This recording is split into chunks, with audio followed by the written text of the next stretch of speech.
Hi guys! Ngayong araw pala ay December 27, 2025. At ngayon nga pala ay nakatakda kaming magbiyahe patungo kung saan kami lang ang nakakaalam. Charot lang! So yun nga't maggagas nga muna kami dahil mahaba-haba pa ang aming biyahe. So yun na nga't magpapatuloy na kami sa aming pupuntahan.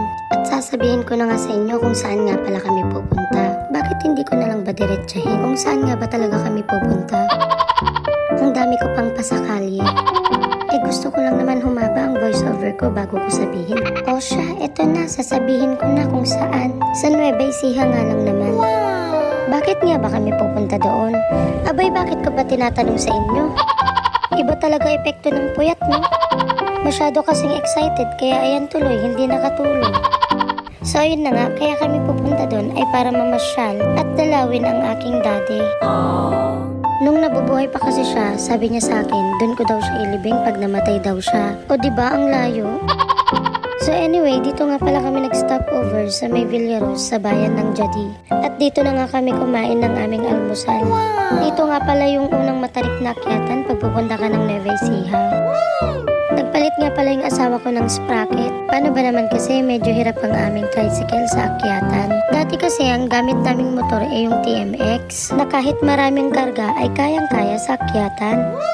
Ngayon kasi ang gamit na namin ngayon ay yung Baja 125. Kaya medyo hirap ngayon ang aming tricycle. So anyway, etong ang batang ito ay inaantok na. At eto namang isa kumakaway-kaway pa.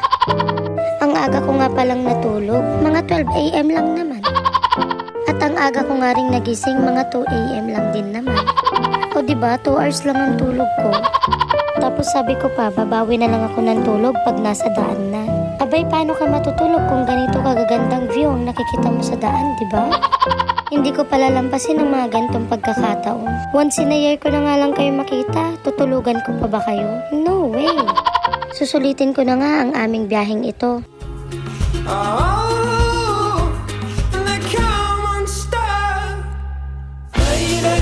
Running down to the riptide, taken away to the dark side. I wanna be your left-hand man. I love you when you're singing that song, and I got a lump in my throat 'cause you're gonna sing the words wrong. Is this movie that I think you like? This guy decides to quit his job and head to New York City. This cowboy's running from himself. She's been living on the highest shelf.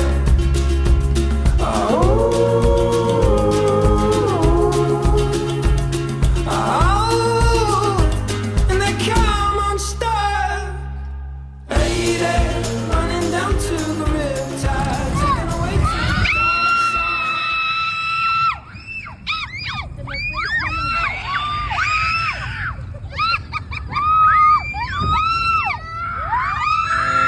Hi! Ang saya ng buhay. O diba kahit minsan lang, lumabas-labas ka din at mag-travel. Hindi yung laging nasa bahay ka o nasa trabaho. Minsan kailangan din ng ating mga katawan yung mga ganito. Mag-relax muna at lumayo sa stress. Saka mo na lang isipin yung mga problema mo pag uwi mo. O diba at least hindi mo iniintindihan yung problema ng isa o dalawang araw, diba?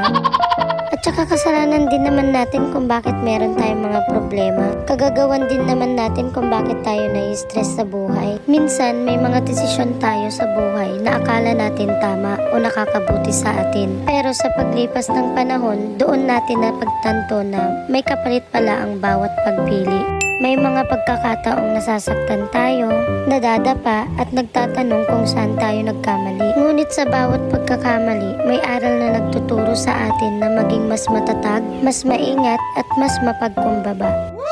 Hindi man palaging madali ang landas, ang mahalaga ay patuloy tayong bumabangon at natutong magtiwala sa plano ng Diyos para sa atin. Dahil minsan ang mga desisyong mali o masakit ay siya ring umuhubog sa kung sino o ano tayo ngayon. O siya, tama na ang drama. Dito na nga pala kami sa may ilalim ng hanging bridge at dito na nga rin kami nagpalipas ng aming pananghalian. Pagkatapos nga pala namin kumain ay naligo nga muna kami. Abay, hindi talaga kami nagpaawat. Sa ganda ba naman ng view at linaw ng tubig, abay di talaga namin uurungan to kahit na sobrang lamig. Today is not tomorrow. There's no time to borrow. Today is a good day to live. Kulit talaga naman batang ito. O, tignan nyo to, naadod na. Sumama pa tong isa. O, diba, tuwang-tuwa pa sila. O, di iyak ka ngayon, bata ka.